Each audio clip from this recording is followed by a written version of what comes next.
Welcome to பண்ட்ரி study. நான் கார்த்திக் ராமச்சந்திரன் பேசுகிறேங்க. இன்றைக்கி நம்ம வரப்போகிற டிஎன்பிஎஸ்சி குரூப் 2 அண்ட் 2A எக்ஸாமுக்கான இம்பார்ட்டன்ட் பிடிஎஃப் கம்பைலேஷன் தான் பார்த்துக்கிட்டு இருக்கோம்.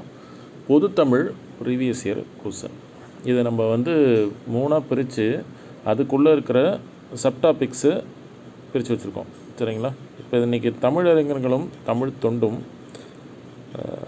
2024 வரைக்கும் 1148 கேள்விகள் இருக்குது. சரிங்களா? இதில் இந்த சீரியல் நம்பர் 1 மற்ற பகுதிகளும் இப்படி தான் பிரிஞ்சிருக்கும். இலக்கியம், இலக்கணம்,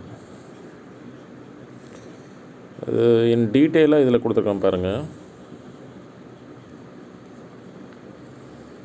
தமிழ் சிறுகதைகள், தலைப்பு, ஆசிரியர், இதெல்லாம் பேஜ் நம்பருங்க, கொஸ்டின் இல்லை. அதனால் இதே மாதிரி நம்ம ஜென்ரல் ஸ்டடீஸ் ப்ரீவியஸ் இயர் கொஸ்டினும் நம்ம கொடுக்குறோம். ரொம்ப முக்கியமான ஆப்டிடியூடு நம்ம டாபிக் வைஸ் பிரித்து வச்சுருக்கோம். சரிங்களா? லாங்குவேஜ் பேப்பரை பொறுத்த வரைக்கும் குரூப் 2 அண்ட் குரூப் 4ல் மேக்ஸு ப்ளஸ் பொதுத்தமிழ் அதை நீங்கள் கிளியராக இருந்துட்டிங்கனாலே நீங்கள் எக்ஸாம் கிளியர் பண்ணிட முடியும். இப்போ பார்த்தீங்கன்னா சீரியல் நம்பர் 1ல் பாரதியார், பாரதிதாசன், நாமக்கல் கவிஞர், கவிமணி, தேசிய விநாயகம் பிள்ளை தொடர்பான செய்திகள், திறப்பு தொடர்கள் இருக்கு இல்லையா? இது நம்ம மொத்தமாக கொடுக்கல. ஃபஸ்ட்டு பாரதியார்லேருந்து என்னென்ன கேள்விகள்லாம் வந்திருக்கு. சரிங்களா? அடுத்தது